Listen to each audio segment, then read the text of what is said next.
They called her sweet. They called her funny. They called her grandma. But the paper in the detective's hand told another story, names inked in a neat column, each one followed by the same small word: deceased. A husband, another husband, a mother, a sister, a child. The list wasn't long because the officer ran out of breath. It was long because death ran out of patience. In a quiet interrogation room in the American heartland, a woman with soft curls and a church lady smile leaned forward as if sharing a recipe. She didn't look like a monster. She looked like someone who would straighten your collar and tell you to eat before it got cold. But when the questions turned to funerals, she giggled, like the punchline was about to land. They would call her many names in the papers: the Giggling Granny, the Jolly Black Widow. But the smile came first. The smile and the funerals that followed. Poison is patient. It doesn't shout. It doesn't bleed.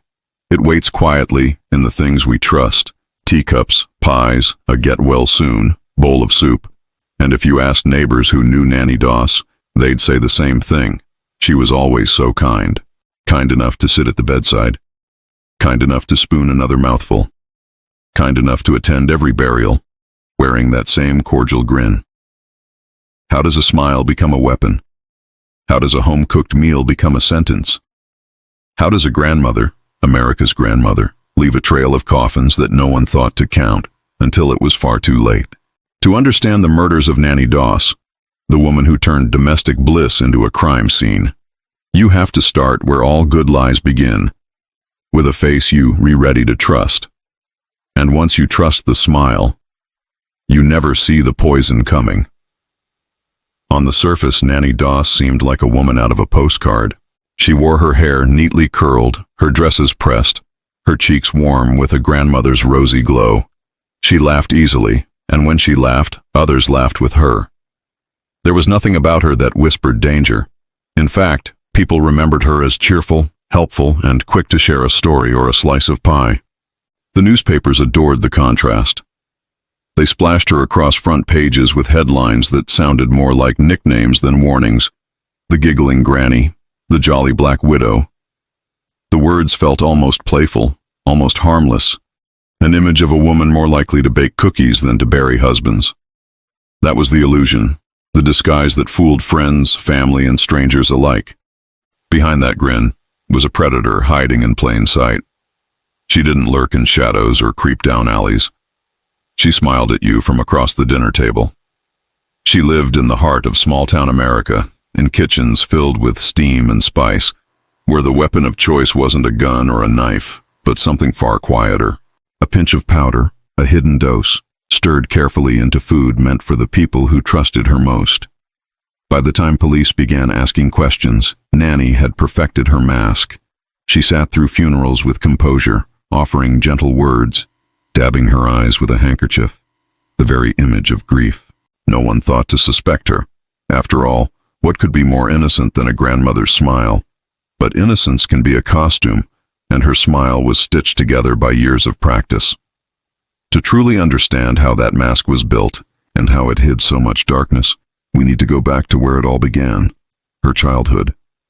To understand the smile that hid so much death, we have to return to the beginning. Nannie Doss was born in 1905 in a small farming community in Blue Mountain, Alabama. Life there was simple, but not kind. Her father, James Hazel, was a controlling and deeply strict man. He demanded obedience from his children and ruled the household with a heavy hand. He forced Nannie and her siblings into endless farm labor, often keeping them out of school to work the fields. Books, play, or freedom were luxuries they barely knew. Her mother, Louisa, offered little protection. Some accounts suggest she too had learned to endure quietly under her husband's harsh rules. For young Nannie, childhood was a place of isolation, discipline, and stifled dreams. When she was 7 years old, an accident changed her forever. On a long train ride with her family, the child hit her head violently on a metal seat when the train made a sudden stop. For years afterward, she complained of blinding headaches, depression, and blackouts. Doctors would later debate whether this head injury might have triggered the darker impulses that defined her adult life. But one thing is clear: Nannie's mind was shaped both by trauma at home and trauma in her own body. She grew up yearning for escape.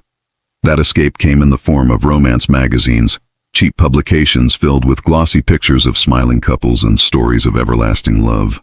For Nannie, they weren't just stories, they were promises.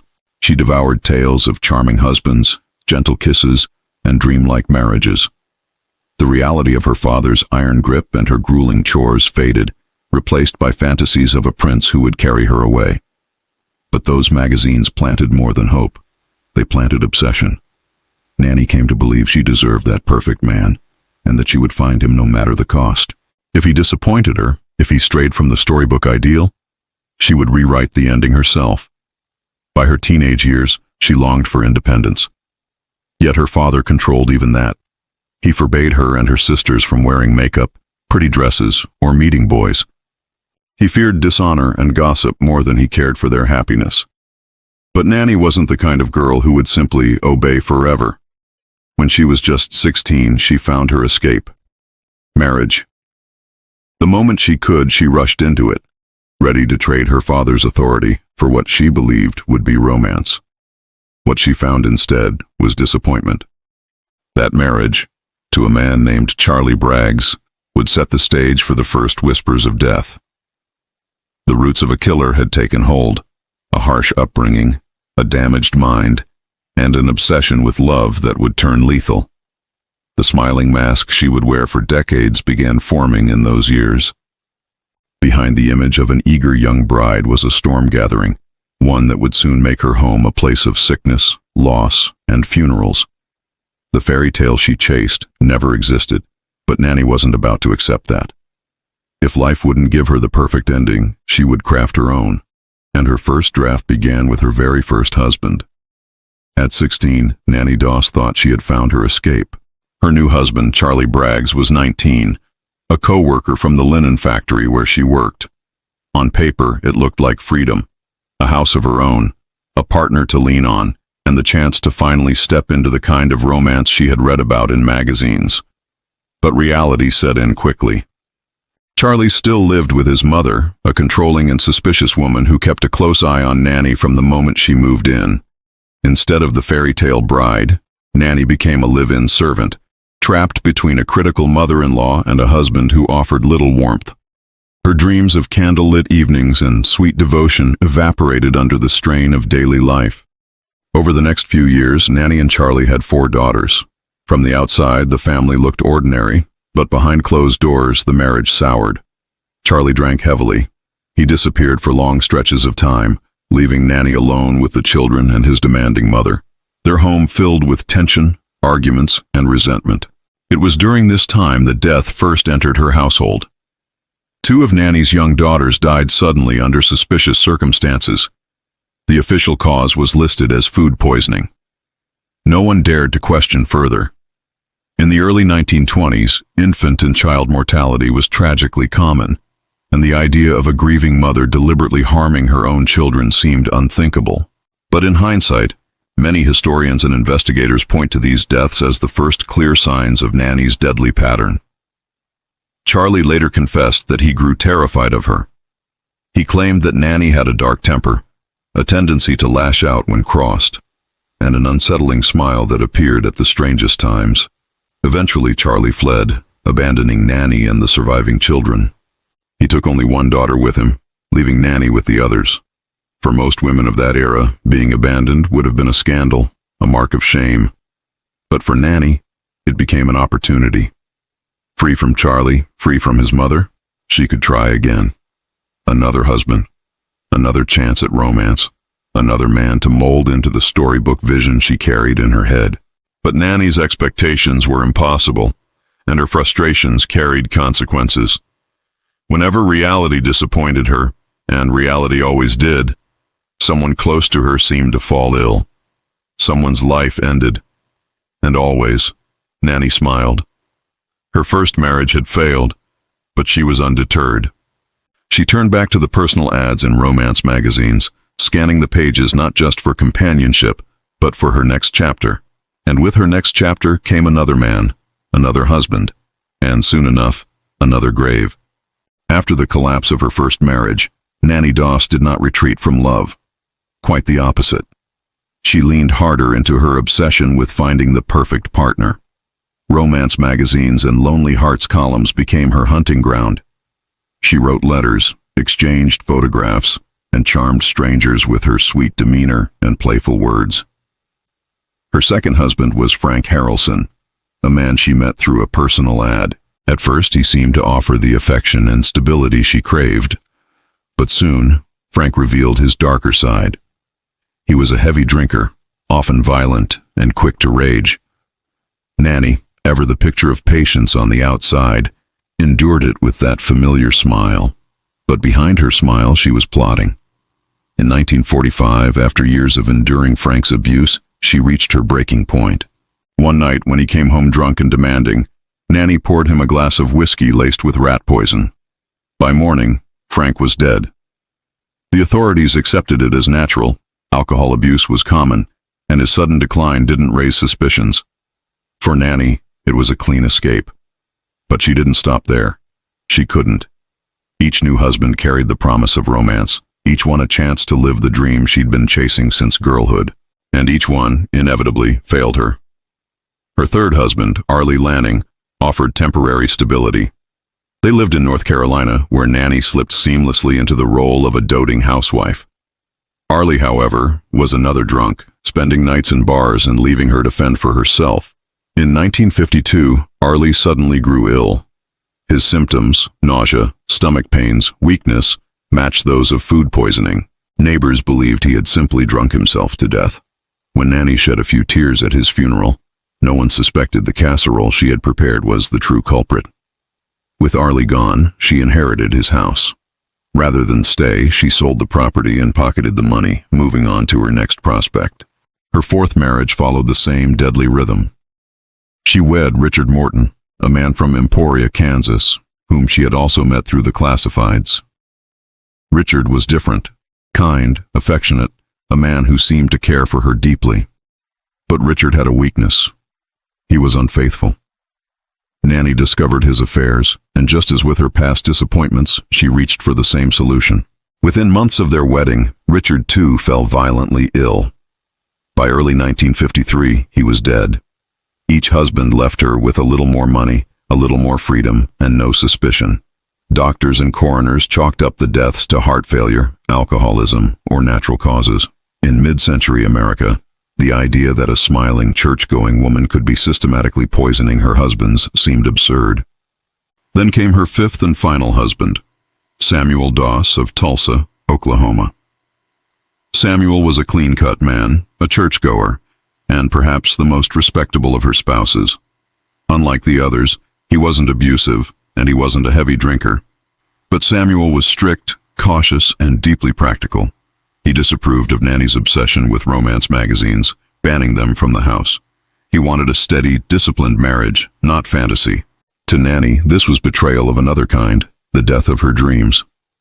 In September of 1954, Samuel was admitted to the hospital with severe flu-like symptoms. He recovered after several weeks, and doctors advised him to rest. Nannie, ever the attentive wife, prepared him a home-cooked meal to celebrate his return. Within days, Samuel was dead. This time, though, something shifted. Samuel's doctor, suspicious of the sudden turn, ordered an autopsy. What they found would unravel decades of hidden crimes. Nannie's trail of husbands had stretched from Alabama to North Carolina to Kansas to Oklahoma. With every marriage, death had followed. Each time she smiled, grieved just enough to be believed, and walked away richer than before. But the smile was finally about to crack. Husbands weren't the only ones who fell victim to Nannie Doss's lethal charm. Her appetite for control, comfort, and convenience spilled far beyond the bonds of marriage. Anyone close enough to disappoint her, or to stand in her way, was at risk. After her separation from her first husband, Charlie Braggs, Nannie didn't just focus on her new romances. Death seemed to linger around her children too. 2 of her daughters died in early childhood, under circumstances that raised few eyebrows at the time. Illness and sudden deaths among children weren't unusual in the 1920s South, but to those who would later examine Nannie's life, these accidents appeared chillingly consistent with her later methods. Her extended family suffered as well. In the years following World War II, Nannie often moved back and forth between relatives, always wearing that easy smile, always offering to help. But her presence frequently coincided with tragedy. Her mother, Louisa, grew mysteriously ill while living with her. Shortly afterward, she was dead. Her sister Dovie was another casualty. Bedridden and vulnerable, she had no chance against Nannie's quiet spoonfuls of care. Neighbors thought Nannie was being kind, spending time with her sick sibling.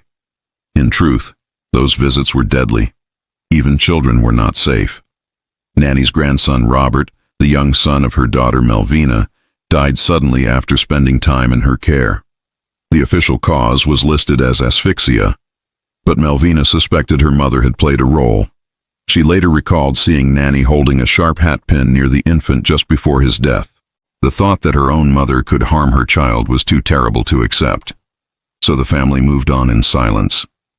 And then there was her mother-in-law, the unsuspecting matriarch of her fourth husband.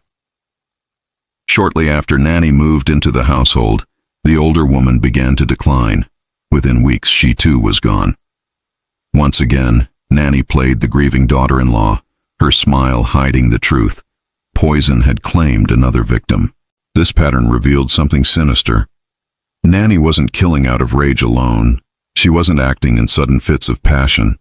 Her methods were calm, deliberate, and disturbingly routine. She offered meals, she offered care, she offered comfort. And through those small acts, she held absolute power over life and death.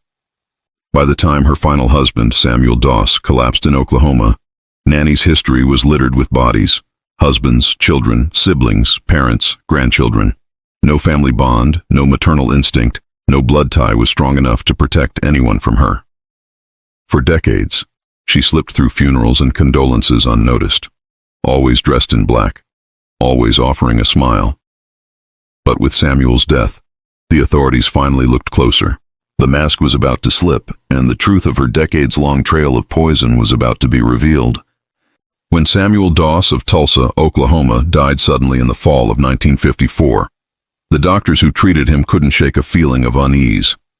Samuel had been admitted to the hospital weeks earlier with severe stomach pains, nausea, and dizziness.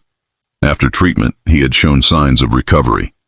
But just days after returning home, under Nannie's care, he was dead. Samuel wasn't a reckless drinker or a violent husband like her others.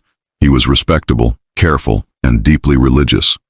His sudden decline didn't fit the usual narrative of hard living or natural frailty.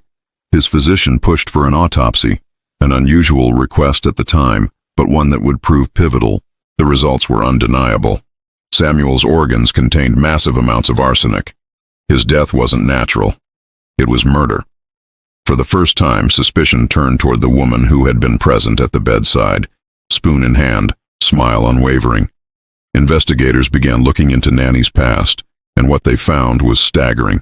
Everywhere she had lived, people close to her had died. Husbands, children, siblings, even her own mother. What looked like coincidence on its own became something far darker when viewed together. The pattern was too clear to ignore. Authorities ordered exhumations. Bodies of her former husbands and relatives were dug up and tested. Time and again, the results came back the same. Arsenic. Some samples contained enough to kill several grown men. Detectives pieced together her life like a jigsaw puzzle. Marriage certificates, death certificates, obituaries that painted her as a grieving widow, insurance payouts and inheritances that lined her pockets, a trail of funerals stretching across states, all linked by one constant, Nannie Doss. Neighbors were shocked. They remembered her as friendly, cheerful, and endlessly talkative. She loved gossip, she loved romance stories, she loved to laugh. The idea that this same woman could have killed a dozen people with her own hands seemed unimaginable. But the evidence didn't laugh. The evidence whispered of deliberate poisonings, planned over decades. It told the story of a smiling predator hiding in plain sight. By the end of 1954, investigators were ready. They arrested Nannie Doss, the sweet grandmotherly figure who had charmed entire communities. And even as they placed her in handcuffs, she didn't frown. She smiled. But the smile would soon become something even more disturbing. When questioned, Nannie wasn't just willing to talk, she seemed delighted. When detectives sat Nannie Doss down for questioning, they expected tears, denial, maybe outrage. What they got instead was laughter. Nannie giggled as though she were discussing neighbors or gossip from her romance magazines, not a string of brutal murders. She seemed amused by the attention, delighted to have the spotlight squarely on her. With a coy smile, she admitted to poisoning Samuel Doss, her latest husband. But the confession didn't stop there. As the investigators pressed, Nannie began recounting the others. Husband after husband, relatives, even her own flesh and blood. She listed them with the casual tone of someone remembering old acquaintances. She laughed when describing the way her victims fell ill, chuckled when asked how she managed to hide her crimes for so long. Detectives were stunned. Here was a woman accused of multiple murders, smiling sweetly, cracking jokes, and treating the interrogation as if it were a parlor game. At times, she seemed to relish shocking her audience, feeding off their disbelief. The press would seize on this image, dubbing her the Giggling Granny. It was a nickname that horrified and fascinated the public in equal measure. What unsettled the investigators most wasn't just her laughter. It was her complete lack of remorse. Nannie showed no sorrow, no hesitation, no sense that she had done anything monstrous. If anything, she framed her killings as solutions, tidy endings to unhappy relationships or troublesome family members. In her mind, she was simply cleaning house. By the end of her confession, the number of deaths she admitted to shocked even seasoned lawmen. She had spent decades moving from one victim to the next, slipping poison into coffee cups, pies and stews, always with a smile, always ready with a laugh. And now, with her own words, Nannie had sealed her fate. The smiling mask that had hidden her crimes for nearly 30 years had finally been ripped away by the woman herself. When Nannie Doss's confession reached the public, the reaction was electric. Newspapers splashed her smiling face across their front pages, her cheerful grin framed by headlines that spoke of arsenic, funerals, and betrayal. She looked more like someone's doting grandmother than one of America's most prolific female serial killers. The contrast was horrifying and irresistible to the press. In court, Nannie behaved much the same way she had during interrogation. She laughed, she joked, and she seemed almost entertained by the proceedings. Reporters noted that she wore bright clothes, often pink, as though she were attending a church social rather than a trial for multiple murders. The spectators who crowded the courtroom couldn't believe what they were seeing. A woman accused of poisoning her own husbands, giggling at the seriousness of it all. Prosecutors focused on the death of Samuel Doss, the husband whose autopsy had finally revealed the truth. The evidence was overwhelming. Arsenic residue, her confession, and the suspicious pattern of deaths that stretched across decades all painted the same picture. Though investigators believed she had killed at least 11 people, the state only needed one conviction to ensure she never walked free again. The question hanging over the courtroom was whether Nannie would face the death penalty. Many believed her crimes warranted it, but her defense argued otherwise, citing her mental state, her history of head trauma as a child, and the fact that she was a woman, an elderly, grandmotherly woman at that. In the end, the court spared her from the electric chair. Instead, Nannie Doss was sentenced to life imprisonment without the possibility of parole. For some, it felt like justice. For others, it felt too lenient for a woman who had left so many graves behind her. As the judge delivered the sentence, Nannie's reaction was telling. She didn't cry. She didn't protest. She simply smiled. Prison life did little to change Nannie Doss. Behind bars, she remained the same cheerful, grandmotherly figure who had captivated and horrified the public. Guards and fellow inmates described her as friendly, polite, and always quick with a laugh. She joined sewing circles, chatted about recipes, and acted as though she had simply moved into a new neighborhood rather than a penitentiary. But the truth of her crimes never disappeared. Among prisoners, whispers followed her. Everyone knew she was the woman who had poisoned her husbands, her family, even her own children. To some, she was a curiosity, a living legend of evil hidden behind a smile. To others, she was a reminder that even the gentlest face could conceal unimaginable cruelty. Nannie served her sentence quietly, never expressing remorse, never offering apologies. She lived in the same way she had always lived, with a grin that unsettled anyone who looked too closely. In 1965, after a decade behind bars, she died of leukemia at the age of 60. Her death marked the end of a chilling chapter in American crime history. No trial, no confessional interview, no psychological study could ever fully explain her. But one fact remained certain. Nannie Doss had turned the image of the sweet, smiling grandmother into something terrifying. Even in prison, even in her final days, she never stopped smiling. Nannie Doss remains one of the most unsettling figures in American true crime, not simply because of the number of her victims, but because of who she appeared to be. She wasn't a shadowy figure lurking in alleys. She wasn't a stranger creeping through windows. She was a grandmother, a homemaker, a smiling woman who looked like she belonged in every kitchen and on every church pew in small-town America. That dissonance is what made her so terrifying. Her weapon wasn't just poison, it was trust. Husbands trusted her to cook their meals. Children trusted her to care for them. Family members trusted her to nurse them when they were sick.